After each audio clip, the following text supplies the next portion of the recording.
Olá! Estamos de volta com o último Plantão Enem ao vivo antes das provas do Enem. E hoje eu, Júlia Nogueira e o Rafael temos a companhia dos professores de Filosofia, Educação Física e Matemática, discutindo temas que vão cair nas provas. Pessoal, a prova começa sábado que vem, por isso aproveite nosso programa para tirar todas as dúvidas. Ligue no 31-3209-0089 ou passe um e-mail para plantãoenem@redminas.mg.gov.br. As perguntas que não forem respondidas aqui no programa, você pode ver no nosso site ou no youtube.com/redminas. E assista aos programas anteriores com todas as matérias do Enem no site e também no YouTube. É o Plantão Enem ao vivo, uma parceria entre a Secretaria de Estado de Educação de Minas Gerais e a Rede Minas. Bem-vindos, professor Cássio de Filosofia, professor Ronan de Educação Física e professor Paulo de Matemática. Nossos parabéns a vocês, já que hoje é o Dia dos Professores. E neste primeiro bloco vamos assistir a um vídeo que fala sobre cultura.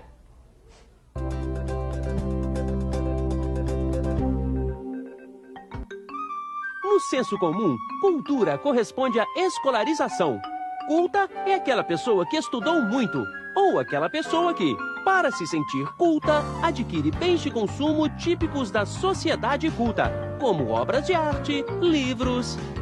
Mas na filosofia, o conceito de cultura é diferente do senso comum. Segundo a antropologia cultural, não há pessoas mais ou menos cultas. Cultura é o conjunto de costumes, valores, modos de vida e produtos elaborados e transmitidos pelos seres humanos de geração em geração. O século XXI se inicia em meio ao fenômeno da globalização. As fronteiras geográficas se tornaram tênues. O avanço das NTCI, novas tecnologias de comunicação e informação, propiciou a comunicação entre pessoas e culturas distantes. Vivemos em uma época marcada pela diversidade cultural, o que exige uma nova visão de sociedade. Mas a globalização traz consigo o risco da pasteurização cultural, já que os produtos e valores locais passam a competir com produtos e valores internacionais. A mídia e suas novas tecnologias valorizam e desvalorizam os aspectos culturais que julgam relevantes ou não. A indústria cultural transforma os valores de determinadas culturas em produtos a serem consumidos. Uma cultura de massas que, na maioria das vezes, despreza os valores e as peculiaridades de culturas locais. Bem, professor Cássio, muita gente pensa que filosofia é um bicho de 7 cabeças, né? Mas, na realidade, ela está inserida bem no nosso cotidiano, né? As questões da filosofia no Enem, elas são mais próximas da gente do que as pessoas imaginam? Com certeza, Júlia. Quando a gente tinha o vestibular no modelo antigo, o processo seletivo antigo, eu estava até conversando com o professor Ronan sobre isso, né? Os conteúdos como educação física, filosofia, sociologia, eles eram colocados no segundo plano, porque você tinha a parte de matemática, de física, de química, e educação física, filosofia, sociologia, você não tinha essa parte. Agora não.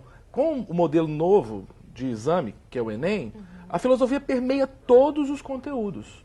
Você vai ter questão de filosofia em quase todas as questões, porque esses conceitos eles vão sendo colocados de maneira sutil em cada questão. Por isso que é importante o conhecimento da filosofia para que determinado conceito da geografia, da biologia, da química, da física, não se perca. Porque a filosofia vai complementar, vai dar embasamento para que a pessoa responda de maneira correta a questão. E como esse programa é feito para responder perguntas dos alunos, dos telespectadores que estão em casa, Rafa, já tem pergunta chegando? Tem sim. Júlia, e você aí de casa, mande suas dúvidas ligando ou então passando um e-mail para a gente. E a primeira pergunta vem lá de Nova Lima, da Raquel. Ela quer saber o que quer dizer filosofia. O que quer dizer filosofia? É uma pergunta importante, porque é um conceito que a gente acaba falando. Você tem filosofia de vida, você tem a filosofia de jogo, né? Futebol tem filosofia de jogo, mas o conceito de filosofia, ele remonta à Grécia Antiga, uma vez que a palavra filosofia vem do grego. Uma junção de duas palavrinhas muito simples, filós e sofia. Sofia quer dizer sabedoria, e filós quer dizer amor. Você tem vários tipos de amor, né? Você tem um amor eros, que é um amor romântico. Você tem um amor ágape, que é um amor espiritual, amor religioso. Mas você tem um amor filós, que é um amor de amizade, de fraternidade. E esse amor filós, a Sofia, a sabedoria, gera filosofia. Então, filósofo é aquele que ama, ou aquela que ama a sabedoria. Ama conhecer as coisas, mas de maneira muito mais profunda do que o mero memorizar certos conceitos. Ele ama o saber. Isso quer dizer filosofia. De Nova Lima, como é que chama a moça? Raquel. A Raquel. Então, Raquel, filosofia, amar a sabedoria. De maneira geral, é isso aí. E como que os alunos podem se preparar? Qual que é a melhor forma de se preparar para essa prova de filosofia no Enem? Bom, Júlia, agora que a gente já está na véspera na reta final, não adianta a pessoa agora pegar a República de Platão, pegar o Príncipe Maquiavel, querer ler a obra toda, não vai dar tempo. Então, o meu conselho agora é que a pessoa tenha calma, né? Leia, estude todos os conteúdos, aqueles que estão mais frágeis para essa pessoa, mas que ela se prepare para o momento da prova. Essa que é a minha dica, é para o momento da prova. Leia com calma cada questão. Porque o que eu tenho percebido nas questões do Enem é que há certos conceitos vinculados a certos autores. Então, por exemplo, quando eu falei de Maquiavel, se acontecer alguma coisa, cair alguma coisa sobre Maquiavel, vai meter uma menção a Estado, a poder, a controle. Não é? Se cair alguma coisa com relação a Hobbes, também vai cair Estado, poder. Mas se cair, por exemplo, algo com relação a Marx, né? Você pode pensar alguma coisa relativa à economia, a trabalho, à alienação. Então, esses conceitos são vinculados a nomes. Então, a pessoa tem que agora estar preparada. Olha, eu vinculo Aristóteles à virtude.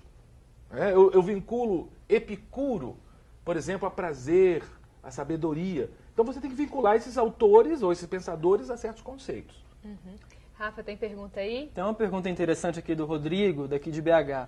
A gente está falando de sabedoria, ele pergunta se sabedoria é o mesmo que conhecimento.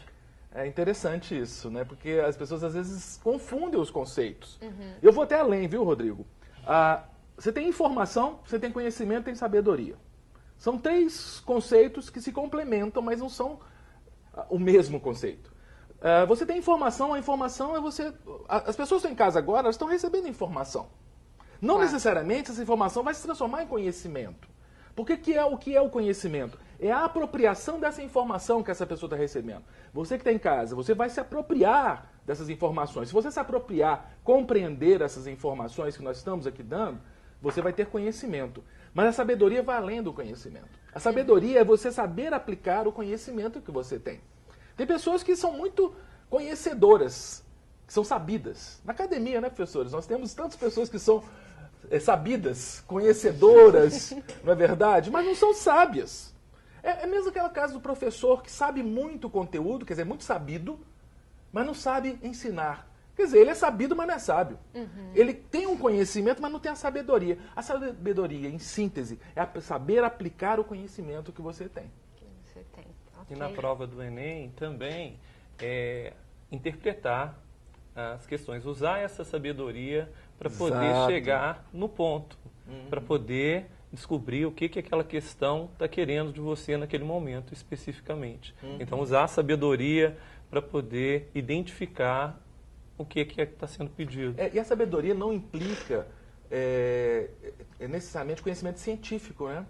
Porque, às vezes, a pessoa... Esse novo modelo de prova, de avaliação, é muito interessante porque ele valoriza a sabedoria e não só conhecimento. Se a pessoa tiver capacidade de interpretação, tiver calma na hora de ler a questão, ela vai trabalhar e ela vai conseguir acertar muitas questões por sabedoria, por trabalhar conceitos. Mesmo na prova de matemática, no Enem, as informações são dadas e as questões são montadas de forma que, se o aluno não tem conhecimento, ele pode ter informação aparentemente em excesso, que permite que ele use um outro conhecimento, um outro conteúdo. Isso acontece para facilitar isso. Se ele não conhece, por exemplo, trigonometria, mas lembra do Teorema de Pitágoras, que todo mundo já fala de Pitágoras, né? O pai da filosofia também é o pai da matemática, num certo sentido. Está ligado ao assunto. Sim, com certeza. Então ele pode usar uma ou outra técnica, de acordo com a possibilidade, com a questão e como ela foi apresentada, para ajudar o aluno também nesse sentido de usar a sabedoria. Exatamente. Uma pergunta interessante aqui de Pará de Minas, é da Bruna. Por que os filósofos antigos ligavam a ideia de filosofar à ideia de admirar? Interessante isso, interessante, porque muitos acham filosofia um conteúdo chato, né? Vou dormir na aula de filosofia. Mas, na realidade, o conceito de filosofia, se você volta lá na filosofia, Aristóteles, Platão, ambos falaram que filosofar é a capacidade de se admirar com as coisas. Por isso que filosofia não pode ser um conteúdo chato. Filosofia você tem que se admirar. Nós vamos ficando velhos, adultos, velhos assim, amadurecidos, vividos, né? E começamos a nos acostumar com as coisas. Perdemos aquela capacidade de, puxa, que legal. É de olhar uma flor e falar, gente, que bonita essa flor. De se encantar, exatamente. E filosofar, Platão e Aristóteles, inclusive se cair isso no Enem, lembre, você ouviu aqui na Rede Minas. Olha a dica, prestem atenção. A palavra admiração. Você remonta lá, Platão e Aristóteles, ambos mencionam esse conceito. Filosofar é se admirar. Filósofo é aquele homem que se admira. Tanto que Platão, quando ele, no livro dele, A República, ele fala da alegoria da caverna, todos já ouvimos a história. Claro. O homem que sai da caverna, ele se admira com o mundo, com a realidade. É o filósofo, ele se admira. Ele não se acostuma com as coisas. Nós temos que ser filósofos. Não só aquele que é graduado em filosofia, nós temos a atitude filosófica na vida. Ao longo da vida, Ao longo da vida. Posso fazer uma pergunta? Claro. Você conecta a admiração com contemplação para nós aqui? Num certo sentido, sim. Né? Que é um problema do Ocidente, né, Paulo? Não permita, não, professor Paulo. Claro.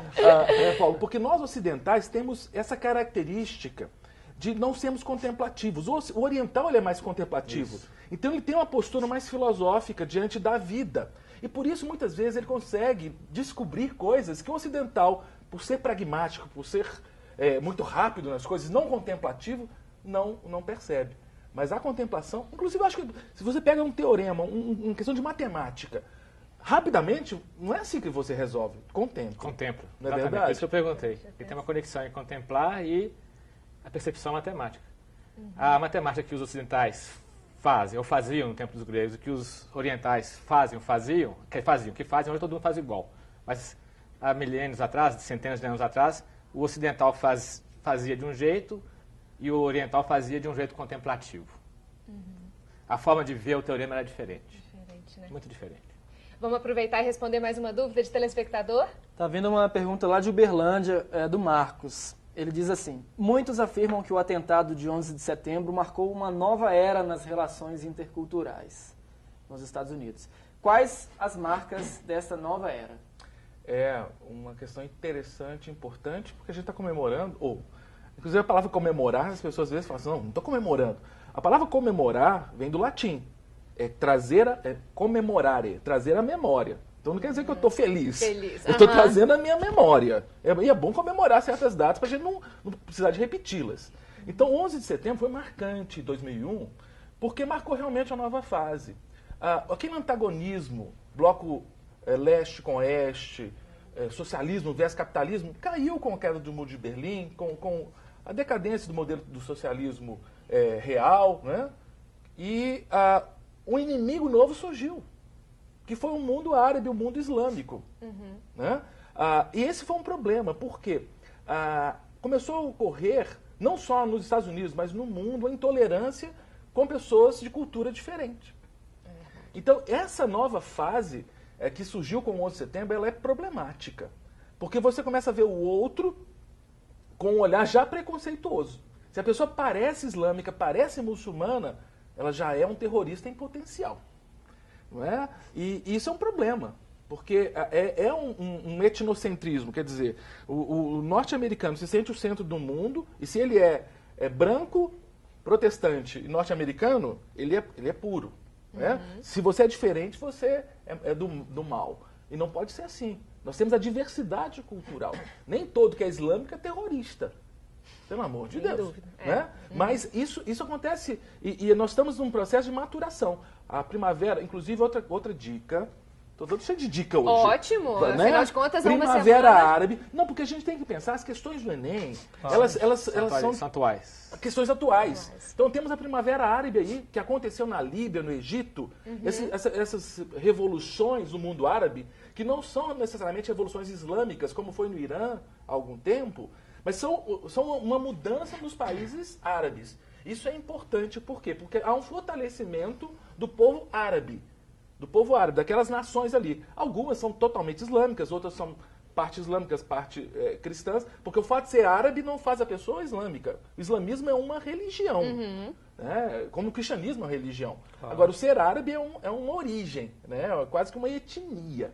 Então, aqueles países árabes ali, eles estão se fortalecendo, buscando a sua identidade, a sua autonomia. Professor, olha só a pergunta da Cristina de Ouro Branco.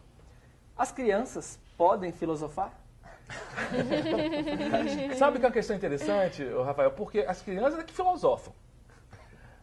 Na realidade, nós é que começamos a cortar as coisas. Porque aquela fase do porquê. Isso é filosofia no mais puro grau. Por que isso? Por que aquilo? Eu estou aqui diante de você olhando um negócio projetado ali. Eu acho normal a tela de LCD ou plasma, não sei qual que é o recurso ali. Mas eu não posso achar normal isso. Você está com um negócio preto na mão e passa o dedo aí e você lê. Eu acho isso normal. A criança fica, por quê? Por quê? Isso é filosófico. A criança é filosófica. E o problema, que muitas vezes a escola faz, a família faz, é que a criança começa a ter que achar as coisas normais. É podar a filosofia. Hã? A escola, muitas vezes, poda a filosofia. Exato. Poda aquela capacidade de questionar. Mas não é, chega na faculdade... Tá podado. Tá podado. E pior, que o aluno começa a questionar, muitos professores... Pô, mas esse cara é chato. Mas não é assim. Inclusive, aí de novo, eu não estou fazendo aqui apologia do Enem ou do governo federal, entendam? Estou valorizando a nova modalidade de exame, de prova, porque pelo menos essa nova modalidade de prova faz a pessoa pensar. Com certeza. Eu sou da época do decoreba. Quando eu fiz vestibular, eu tinha que memorizar. Hoje já está bem diferente, ainda bem. Porque aí, essa criança, se ela é incentivada a pensar, ela vai chegar na escola pensando, refletindo, filosofando e vai continuar sendo filosófica. Sem precisar fazer curso de filosofia. Eu não preciso de concorrente no mercado de trabalho. Mas eu preciso de pessoas filosóficas. E sem contar que quando essa criança chegar para fazer o Enem, ela vai ter muito mais facilidade, porque a base do Enem é em cima de questões filosóficas. Exatamente. Exatamente. A vivência, né, Da do vivência. dia a dia mesmo. Ok. Mais perguntas aí para nós, Rafa? Uma pergunta lá de Lavras, do Pedro. Ele pergunta qual a contribuição filosófica de Karl Marx. Marx, e foi bom essa questão, porque Marx não tem jeito de não cair uma questão sobre o marxismo, né, nas provas. Principalmente porque a formação dos professores nessa área de humanas, que se deu na década de 70, década de 80, e a gente tem que pensar quem fez a prova também. Claro. Né? Foi uma formação basicamente marxista. Então Marx ele trouxe uma contribuição muito grande para a sociologia e para a filosofia. Em termos filosóficos, Marx tem uma obra muito interessante, são os manuscritos econômicos filosóficos, que ele traz alguns conceitos que são importantes. Por exemplo, o conceito da determinação em última instância da economia. Marx entende que a filosofia ela é uma decorrência do modo de produção. Se um país é capitalista, se o modo de produção ali é capitalista, socialista ou de coletivismo, a ética, a arte, a educação física, a matemática vão ser diferentes de acordo com o modo de produção. O que ele fala? Que a infraestrutura é a economia. A superestrutura, a matemática, a física, a educação física, a TV, a arte, são consequências desse modo de produção. Então Marx entendia que o modo de produção determina as manifestações culturais, artísticas, escolares, de todos os matizes. Talvez seja uma das principais contribuições de Marx para a filosofia. Bem, então eu agradeço as contribuições do professor Cássio aqui com as dicas de filosofia e agora nós vamos dar uma pausa. Mas o Plantão Enem ao vivo volta já. Aproveite o intervalo e mande a sua pergunta. Siga o programa no Twitter, curta a página do Plantão Enem no Facebook e entre também no Orkut, é a Rede Minas de Plantão no Enem.